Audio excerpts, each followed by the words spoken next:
Est-ce que ça te va? Je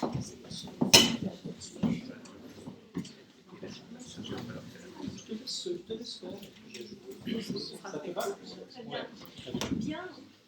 Bien, donc c'est le moment de clore, alors qu'on aurait envie en fait de commencer une grande discussion très animée, croisant tout ce qu'on a pu entendre pendant 2 jours. Mais bon, c'était 2 jours intenses, 2 jours passionnants. Merci pour vos passionnantes, érudites, intelligentes interventions. Je dois aussi bien sûr remercier les institutions qui nous ont permis de nous réunir, je ne l'avais pas fait au début. Donc un grand merci à la Sorbonne Nouvelle, au CNRS, à PALIM, à Aix-Marseille Université, au CIELAM, à l'Institut universitaire de France, et à Salah Moussa pour l'initiative de ce décentrement dans la proposition scientifique. Et peut-être un IFRA aussi, qui oui, nous a aussi aidés. C'est pour ça que j'ai cité l'IEF, effectivement. Voilà. Et bien sûr aussi vos labos, parce que nombre d'entre vous sont venus grâce du Canada, de Grèce et de nombreux pays, grâce aussi à leurs propres subventions. Et nous en sommes très reconnaissants, c'était très généreux aussi de participer de ce point de vue-là. Merci. Nous étions, lorsque nous avons fait nos dossiers de subvention, tout le monde était impressionné par la multiplicité des nationalités représentées par rapport au nombre total. Donc c'est un colloque international dans le sens le plus fort possible. Alors vous avez été enregistré, je vais vous envoyer individuellement un lien pour que vous puissiez vérifier si cela vous convient, qui me dit mot consent, donc au bout d'un certain temps je mettrai en ligne si vous l'acceptez. Nous allons aussi discuter peut-être plus tard des actes, parce qu'évidemment nous souhaitons, s'il vous plaît, que vous nous réserviez la primeur de la publication de votre étude.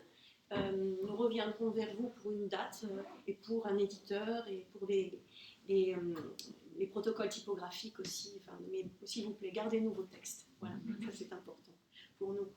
Et puis je voudrais aussi quelques mots pour rendre hommage à François Moureau et à la création, la fondation du Centre de recherche sur la littérature des voyages.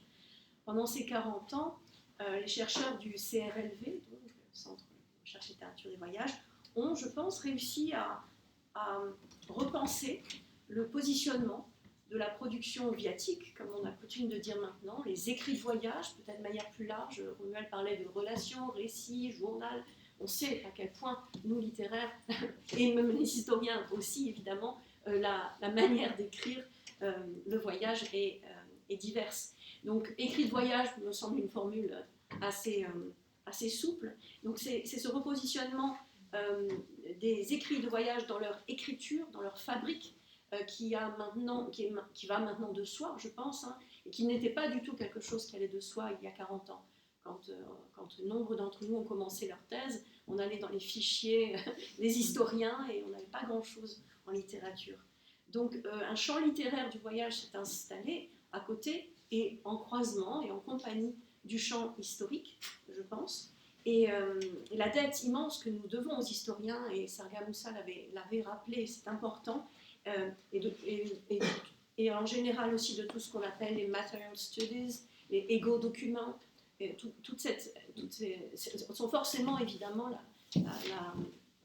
la base et continueront de l'être de nos travaux, mais grâce à l'initiative prise par François Moureau, qui avait, c'est vrai, utilisé la formule du relateur pour la première fois pour pouvoir développer cette subtilité de l'analyse, micro-analyse et macro-structurelle également, dans la forme de l'écrit de voyage, nous a permis de nous interroger sur cette écriture du voyage à travers des méthodes donc, de littérature, de narratologie, de linguistique, de psychocritique même parfois. En tout cas, nous avons, je pense maintenant, en commun cette idée qu'il faut être attentif à la scénographie viatique et au mode de l'art oratoire, disposition, élocution, etc., qui sont nécessaires pour être pris en compte. Et donc ce motif du relateur est assez intéressant et elle a été beaucoup complexifiée, je pense aussi, ces deux derniers jours. Ici, particulièrement, nous nous sommes interrogés sur le décentrement, donc, avec toute une série de difficultés. Je vais toutes les redire, mais essentiellement, je pense que la difficulté de l'établissement du corpus est revenue pour chacun d'entre vous, et chacun d'entre nous quand on continuera à travailler sur ces textes. La rareté donc, des documents, le problème de lire les langues autres, dans d'autres siècles, dans d'autres univers et lieux, les filtres, les truchements, la quantité de textes à travailler, un seul texte ou une myriade de textes, et quelle myriade, dans quelle perspective comparatiste ou autre. Il est très dur aussi de travailler en littérature des voyages francophones sans être aussi au fait des méthodes comparatistes. Et là aussi sont les limites et les difficultés de ce travail. La temporalité aussi, le bond dans le temps entre l'expérience viatique et sa relation sont aussi évidemment très importantes. Mais parmi toutes les nouvelles réflexions que vous nous avez inspirées, il me semble qu'on a surtout repensé la fameuse méthode analogique, binaire, comparer le connu à l'inconnu. Tout à l'heure, Christina Culbert parlait de défamiliariser le connu. C'est effectivement ce vers quoi nous espérions aller. Oui, allez, renversons les choses. Et puis finalement, nous nous sommes souvent rendus compte que distinguer, comme le disait Frédéric Tinguely, le regard décentré de la décentralisation de la vision n'est pas du tout évident. Le regard décentré peut paradoxalement souvent être producteur ou renforcement des préjugés. Et c'est cette dialectique, cette combinatoire perpétuelle qui fait qu'on a l'impression d'avancer et de reculer à la fois. Mais c'est cette dialectique qui me semble qu'il faudrait approfondir, et c'est là que j'aurais évidemment été passionnée par une réflexion collective, mais bon, elle viendra à la lecture de vos textes pour un petit texte de synthèse peut-être. Mais je vais arrêter là, on est tous très fatigués et je serais ravie de t'écouter aussi, ça. Oui, non, alors je crois qu'on a convenu déjà qu'il n'était plus le temps tout simplement de recommencer une nouvelle discussion, puisque nous avons pris du retard. Nous avons pris du temps aussi pour la discussion quand même. Je pense que les échanges ont été nourris. C'est le prix de notre retard et la partie positive de la chose.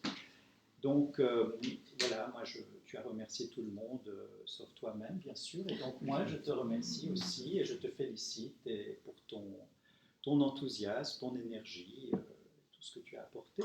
Ce colloque finalement, à ton initiative, au fond, c'est toi qui es venu me chercher. Et donc, je suis très heureux qu'on ait pu faire ça ensemble. Et puis, la lutte continue, puisqu'il y en aura encore un en Suède. Donc, oui, on reviendra vers vous bientôt pour vous proposer une date, pour rendre un texte. On imagine ça peut-être courant janvier, c'est humain, ça peut aller comme perspective, disons, pour vous. Et nous verrons ensuite si nous avons plusieurs pistes possibles, un éditeur au format papier ou numérique, il y a toujours ces deux possibilités, et nous n'avons pas encore tranché. Parfois, les deux sont possibles. Il y a des éditeurs maintenant qui publient simultanément en papier, en numérique. C'est l'idéal d'une certaine façon. C'est plutôt rare encore, voilà, mais ça va venir. Bon, voilà, je pense qu'il est temps de conclure vraiment, de vous remercier beaucoup.